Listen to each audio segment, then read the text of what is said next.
Hello guys, in this video I'm going to show you how to design a mug on the Canva application. But first of all, I just want to mention, please don't forget to subscribe to our channel, because at 100,000 subscribers we are going to show you for YouTube revenue statistics and growth strategy how to make money online. So let's jump into it.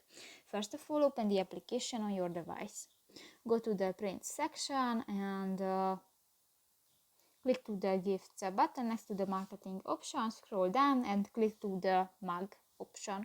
Here you have more chains. If you want to add pictures to your project, just click to the uploads button, and here you can upload images and other files to the Canva, or go to the gallery section and here you can find images from your device. In the element section you can search different graphic elements, for example stickers, charts, grids and more.